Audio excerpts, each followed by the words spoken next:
Hi there, in this video we're going to have a look at the Halloween Gambit in 4 knights. e4, e5, knight goes to f3, knight goes to c6, knight goes to c3, and knight goes to f6, the starting position of the 4 knights opening, and here white captures the pawn on e5. Surprising weapon. The point is, if black doesn't want to take the knight on e5, well, white is just a pawn up, so the sacrifice should be accepted. And then white tries to use the position of the knight on e5 to occupy the center quickly and just to push these pawns further and further, grabbing more and more space. So if you don't know what to do here, it may be very tricky. For example, if you go back to c6 here, white continues with the d5 move.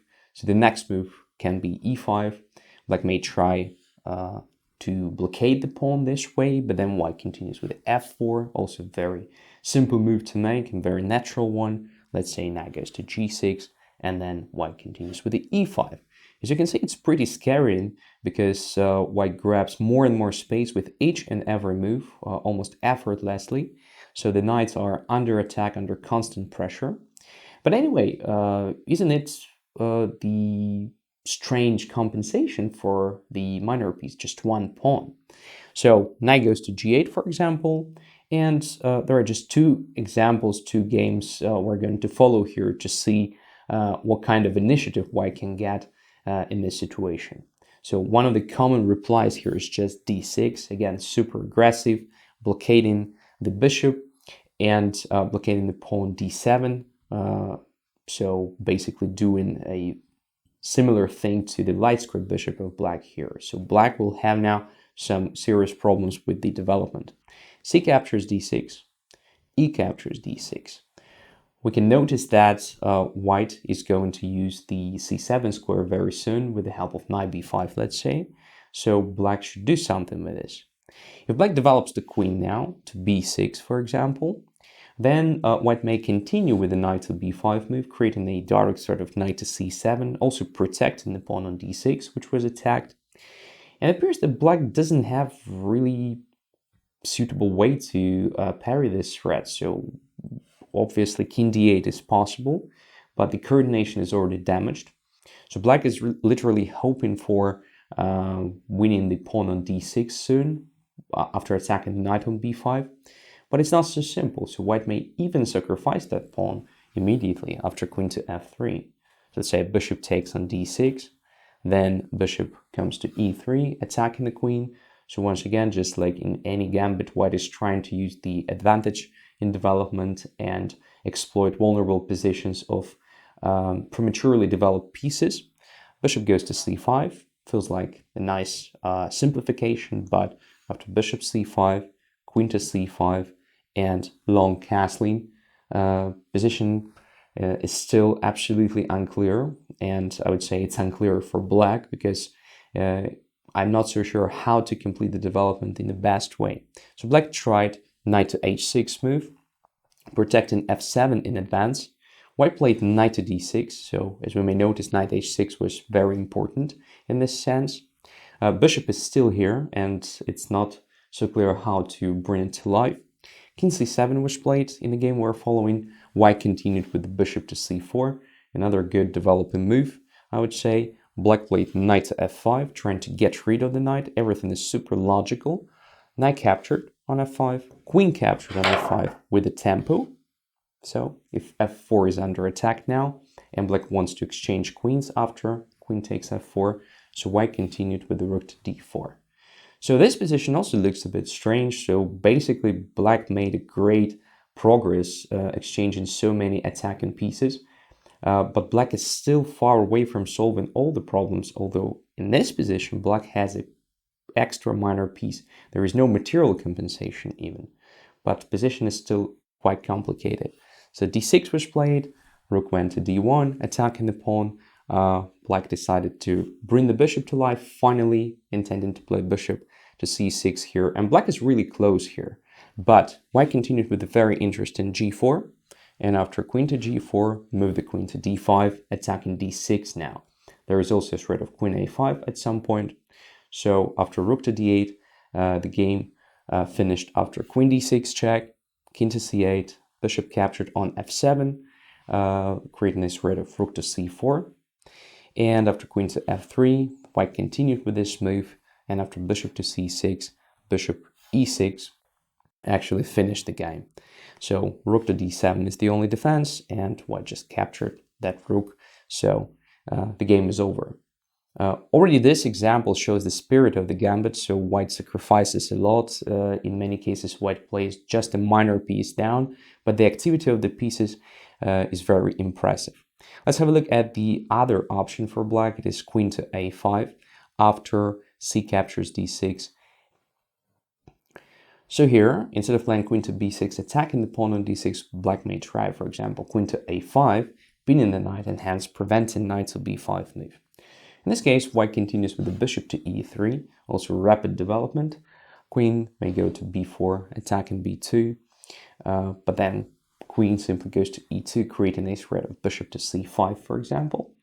It's really dangerous to take that pawn on b2 because of bishop to c1, let's say. And queen may capture on d6, intending to parry the discovered check with queen to e6 if it happens. But here comes again this knight to b5, so there is still this problem with the c7 square. Queen to c6, so as you may notice, black is literally playing only with the queen, and of course white has a great initiative because of it. Castling, bishop goes to e7, trying to continue the development. Now comes f5, also very natural move. If knight goes to the center, it's possible to disturb it immediately with bishop d4 or bishop to f4. So in the game, black tried knight to h4. By the way, we're following the game between computers, and this means that although some moves look pretty strange, they're based on a deep calculation. So queen to f2. Again, just attacking several things. As you can see, knight to f6, a normal move is not possible because the knight will be hanging. So it's purely a positional move, I guess. Also, a7 is hanging. So b6 was played in the game. White continued with the bishop f4, creating a threat of knight to c7. And after knight takes f5, well, white just played that move. After king f8, there was also bishop to b5, intermediate attack. And after queen to b7, white decided to just, ignore that rook. It's not important. What's important is the rapid development, centralization. And it's clear that, well, black's position is just a complete mess here. White managed to win the game later on. So, as we can see, this gambit, although looks very strange and black gets a serious material advantage, is not so simple to pair at first glance, and it's really dangerous. So is there a way for black to avoid all these complications? Well, I can recommend something. Let's have a look at this. So right after d4 move, I would say that knight to g6 looks a bit more natural because now white cannot attack both knights, only one after e5. So already here it's possible to change the mode from being greedy to being generous and just leave the knight hanging in place on like bishop b4. You may find these examples on the database. So some people prefer just to, leave this knight hanging and simply develop the pieces, getting probably slightly better position.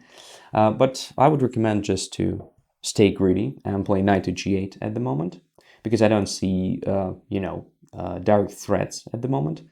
But after bishop to c4, which is a natural developing move, I would recommend to play aggressive d5.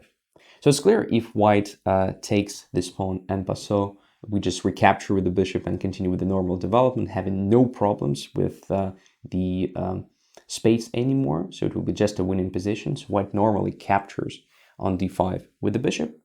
And here we play c6. And now you probably start understanding what's going on here. So we sacrificed the pawn, but at the same time, we want to set up a blockade on light squares here so that stopping white's pawn from moving deeper and deeper in black's camp. So after bishop to b3, there are two options. The one is just to play bishop b4, trying to simplify the things. For example, white castles, then black captures on c3, and after b takes c3, continues with the development like knight to e7. So the point here is to control d5 and f5 so that white cannot easily proceed with f4, f5 or c4 and d5. So black has extra minor piece here for some compensation, but I believe this position is pretty good for black. At least there is a clear plan. Just complete the development, castle, and just stop those pawns and gradually convert the extra material. Another possibility, which I usually prefer for black, is to play bishop to e6 even in this position. Because if bishops are exchanged like this, white will never ever have a chance to proceed with either d5 or f5. So it's good. White should avoid taking the bishop in this position. And if white castles, once again, black just continues playing on light squares. Queen to d7 supporting the bishop. Knight goes to e4. Then simply castling this side. Why not? c3, protecting the pawn on d4, which was hanging. And now black has to complete the development. One of the ways is just to play bishop e7.